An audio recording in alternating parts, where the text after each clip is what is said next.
Chapter 8. 2 more golden tickets found. That evening, Mr. Bucket's newspaper announced the finding of not only the 3rd golden ticket, but the 4th as well. 2 golden tickets found today, screamed the headlines. Only 1 more left. All right, said Grandpa Joe, when the whole family was gathered at the old people's room after supper. Let's hear who found them. The 3rd ticket, read Mr. Bucket, holding the newspaper up close to his face because his eyes were bad and he couldn't afford glasses. The 3rd ticket was found by Miss Violet Beauregard. There was a great excitement in the Beauregard household when our reporter arrived to interview the lucky young lady. Cameras were clicking and flashlights were flashing and people were pushing and jostling and trying to get a bit closer to the famous girl. And the famous girl, who was standing on a chair in the living room, waving the golden ticket madly in her arms at arm's length as though she were flagging a taxi. She was talking very fast and loud to everyone, but it was not easy to hear all that she said because she was chewing so ferociously upon a piece of gum at the same time.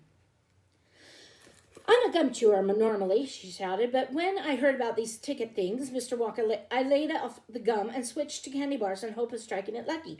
Now, of course, I'm right back on gum. I just adore gum. I can't do without it. I munch it all day long, except for a few minutes at mealtimes when I take it out and stick it behind my ear for safekeeping. To tell you the honest truth, I simply wouldn't feel comfortable if I didn't have that little wedge of gum to chew on every moment of the day. I really wouldn't. My mother says it's not ladylike, and it looks ugly to see a girl's jaws going up and down like mine do all the time, but I don't agree.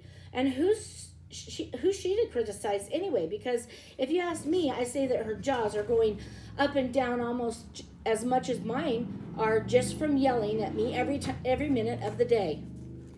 Now, Violet, Mrs. Beauregard said from a far corner of the room, where she was standing on the piano to avoid being trampled by the mob.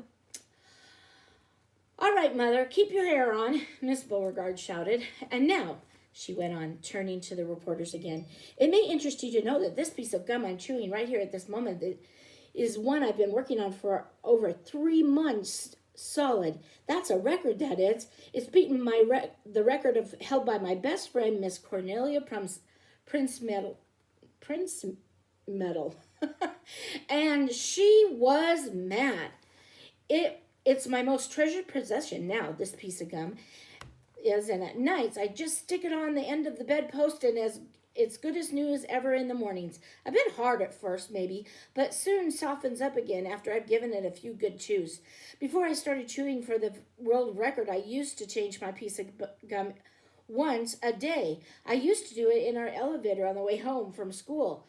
Why the elevator? Because I like sticking the gooey piece that I just finished on one of the elevator buttons, and then the next person who came along and pressed the button got my old gum on the end of his or her finger. Ha ha ha! That's what a racket they kicked up of some of them. You get the best results with women who have expensive gloves on. Oh, yes, I'm thrilled to be going to Mr. Wonka's factory, and I understand that afterwards he's going to give me enough gum to last me for the rest of my whole life. Whoopee and hooray! Beastly girl, said Grandma Josephine. Despicable, said Grandma Georgina. She'll come to a sticky end one day chewing all that gum. You'll see if she doesn't. And who got the 4th golden ticket, Daddy? Charlie asked. Now let me see, said Mr. Bucket, peering over the newspaper again. Ah, yes, here we are. The 4th golden ticket, he read, was found by a boy called Mike TV. Another bad lot, I'd be bound, muttered Grandma Josephine. Don't interrupt, Grandma, said Mrs. Bucket. The TV household, said Mr. Bucket, going on with his reading, was crammed like the others with excited visitors when our reporters arrived, but young Mike TV, the lucky winner, seemed extremely annoyed by the whole business. Can't you fools see that I'm watching television? He said angrily. I wish you wouldn't interrupt.